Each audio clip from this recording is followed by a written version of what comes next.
Hey guys, welcome for Finance for Dummies.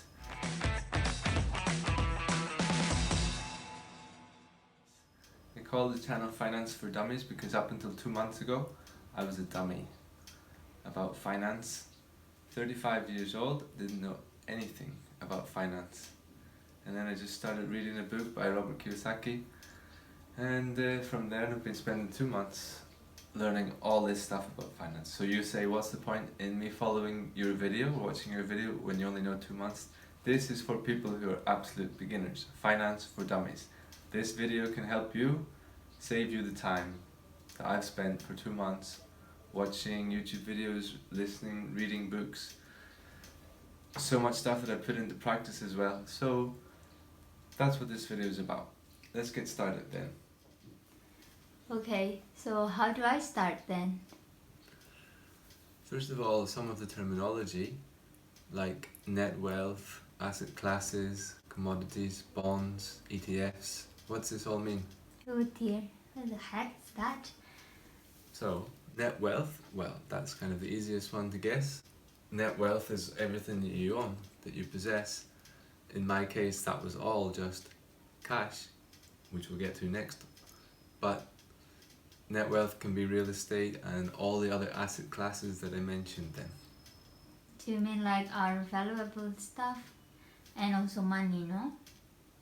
Everything you've got in the bank, your car, your house, all of the stuff that you have is net wealth. But mostly you can divide it into asset categories, asset classes.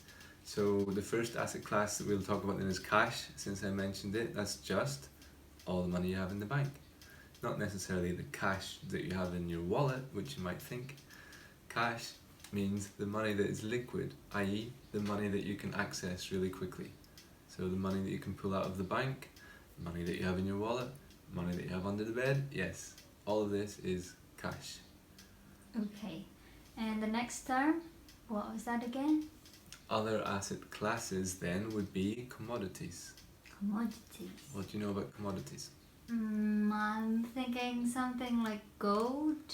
Yeah, physical gold. You can actually buy and possess physical gold in the form of coins or what they call gold bars, but it's not really a bar, it's more like a credit card size. We're talking £1,000 for 20 grams of gold. You can do the same with silver coins, silver bars.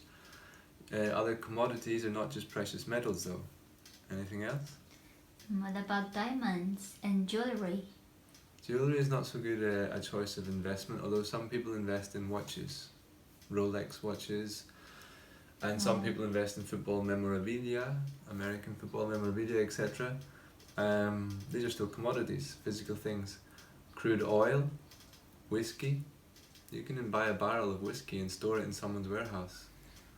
Okay. You can also buy the gold and store it with someone.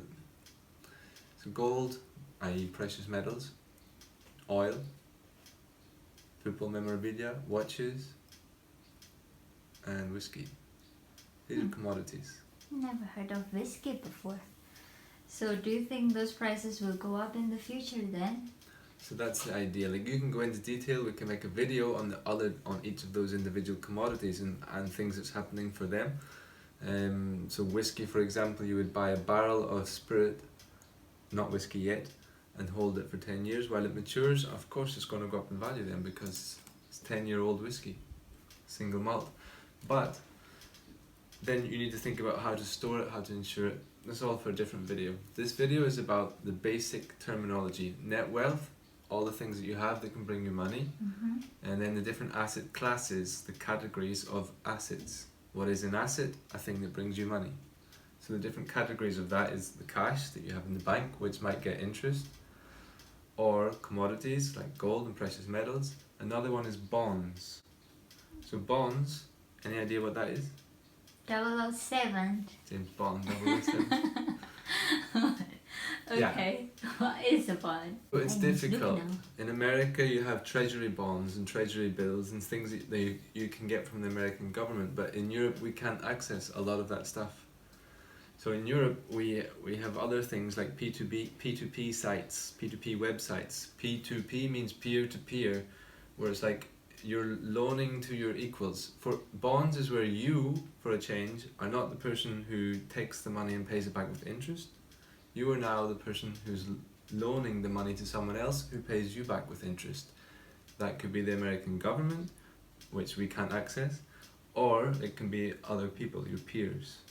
And there's websites which are controlling that, which we're going to do another video on. Okay, so you're saying if it's a bond, then we have the money to lend those guys. I look at it this way: a bond is like it's stuck, it's secure, it's not cash, it's not liquid. You can't access it so quickly. So, for example, you give someone 1,000, and then in a year's time they're going to pay you back the 1,000, and during the course of the year they're going to pay interest every 6 months or quarterly or something like that.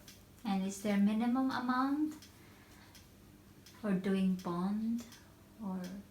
No, but we'll make a different video about the different P2P websites in the UK or in the EU, and I'm what I'm already having with Bondora and Mintos.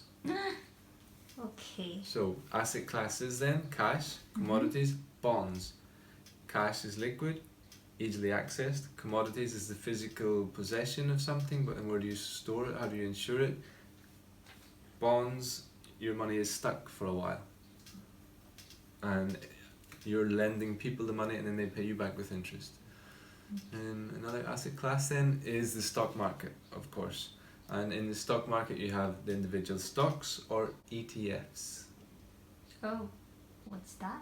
ETF means exchange traded fund. It's like a group of stocks together in one specification group. For example, the S&P 500, that means the best 500 companies in America. You don't have to choose or research who are the best 500 companies in America and buy 500 individual stocks. You put money into the ETF called S&P 500, Vanguard for example. They then take care of updating it. If a company isn't good enough to stay in the top 500, then they're out. You also have the FTSE 100 for UK, for the London market. Okay. Oh, and I heard of Dow Jones. No. Dow Jones Is that ETF? Is another fund, yeah, another one of the. So these funds are passive investing.